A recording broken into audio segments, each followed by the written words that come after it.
2026 சட்டமன்ற தேர்தலை முன்னிட்டு திமுக காங்கிரஸ் கூட்டணி இறுதியாகுமா என்ற கேள்வி மறுபடியும் எழுந்திருக்கு.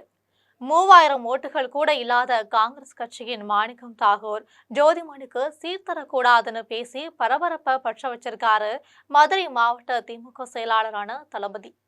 அதற்கு எதிர்வினையா செல்வ பெருந்தகை, ஜோதிமணி உள்ளிட்டோர் குரல் கொடுத்திருக்கும் நிலையில திமுக கூட்டணியில் மீண்டும் குழப்பம் வந்திருக்கு. தமிழ்நாடு அரசியல் களம் பரபரப்புகளுக்கும் விறுவிறுப்புகளுக்கும் பஞ்சமில்லாமல் சென்றிருக்கு. ஒரு ஆக்ஷன் படத்தின் கிளைமாக்ஸ் போல அடுத்து என்ன நடக்கும் என்பதுதான் தற்போது தமிழக அரசியலில் கள நிலவரமாயிருக்கு.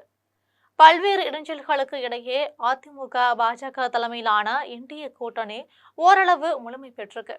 இரு துருவங்களாக செயல்பட்டு வந்த எடப்பாடி பழனிசாமி, டிடிவி தினகரன் சேர்ந்திருக்காங்க. அதற்கு மேலும் பாமக, ஐஜேகே, தமிழக மக்கள் முன்னேற்ற கழகம், புதிய நீதி கட்சி உள்ளிட்ட கட்சிகளும் கூட்டணியில சேர்ந்திருக்காங்க. மறுபுறம் கிட்டத்தட்ட 10 ஆண்டுகளுக்கு மேலா ஒற்றுமையாக இருந்த திமுக கூட்டணியில அதிருப்தி குரல்கள் எழத் தொடங்கியிருக்கு. ஆட்சி அதிகாரத்தில் பங்கு வேண்டும்னு பேச ஆரம்பித்த காங்கிரஸ் கட்சியை ஓரங்கட்ட ஆரம்பிச்சிட்டாங்க திமுக. இடையில முதல்வர் மு.க.ஸ்டாலின், ராகுல் பேச்சுவார்த்தையால கூட்டணி உறுதி செய்யப்படுவது போல இருந்துச்சு. இதற்கிடையில அன்புமணி ராமதாஸ் பாஜக, அதிமுகவுடன் கூட்டணி வைத்ததால அதிருப்தியில இருந்த ராமதாஸ் திமுகவோட கூட்டணி சேரலாம்னு எதிர்பார்க்கப்பட்டுச்சு. வட மாவட்டங்கள்ல வன்னியர் வாக்குகள் கிடைக்கும் என்பதால திமுகவும் அதற்கு தயாரா இருந்தாங்க. ஆனா இந்த நிலையில தான் நன்றாக சென்று கொண்டிருந்த திமுக கூட்டணியில ட்விஸ்ட் வந்துச்சு. தர்மபுரி கலவரம், மரக்காணம் கலவரத்தை சுட்டிக்காட்டி 14 ஆண்டுகளுக்கு முன்பு எடுத்த முடிவான பாமக கூட்டணிக்கு வந்தால் விசிக இருக்காது என வெளிப்படையா பேசியிருக்காரு திருமாவளவன். இத்தனை ஆண்டுகள் தாழ்த்தப்பட்ட மக்களின் பிரதிநிதியாக இருந்த விடுதலை சிறுத்தைகள் கட்சியை விட்டுக் கொடுக்க திமுக தயாராகில்ல. இதனால ராமதாஸை கை கழுவ திமுக தயாராகி இருந்தாங்க. எல்லாம் சுமூகமாக சென்று கொண்டிருக்க எண்டுக்காடு போடலாம்னு எதிர்பார்த்த நிலையில மீண்டும் பரபரப்பை பற்ற வச்சிருக்காங்க திமுக.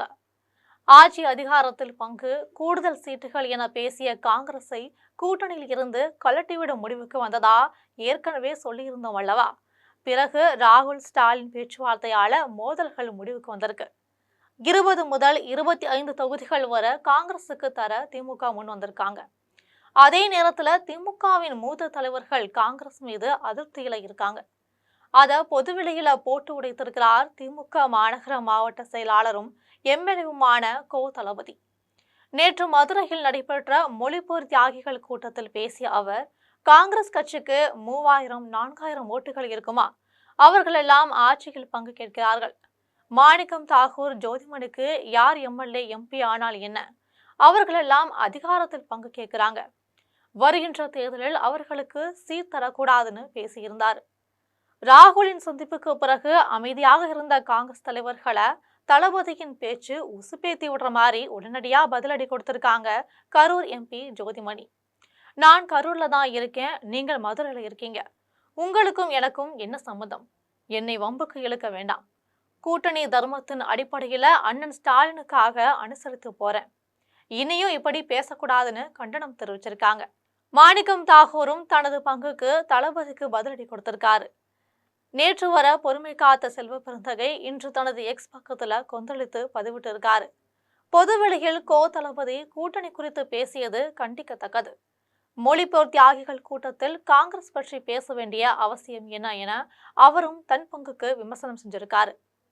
பழம் கனிந்து பாலில் விழும் வேளையில் தளபதியின் பேச்சால் திமுக தலைமையே அதிருப்தியில இருப்பதா சொல்லப்படுது. காங்கிரஸ் கட்சிக்கு பெரிய வாக்கு வங்கி இல்லை என்றாலும் தேசிய கட்சி, ராகுலின் முகம், சிறுபான்மை மக்கள் ஆதரவு ஆகியவற்றுக்காகத்தான் காங்கிரஸ் கட்சியை உடன் வைத்திருக்கிறது திமுக. தற்போது தனது கட்சி தலைவர்களே அந்த கட்சியை விமர்சிப்பதும், அந்த கட்சி பதிலடி கொடுப்பதும்னு கூட்டணிக்குள்ள குழப்பம் வந்திருப்பதை விரும்பாத திமுக தலைமை இதற்கு முடிவு கட்ட பேச்சுவார்த்தையை தொடங்கியிருப்பதா சொல்லப்படுது. அதே நேரத்துல இத்தனை ஆண்டுகள் வலிமையாக இருந்த திமுக கூட்டணியில் முட்டல் மோதல் என தொடங்கியிருப்பதா அதிமுக, பாஜக கூட்டணி குஷியில இருப்பதாகவும் சொல்லப்படுது.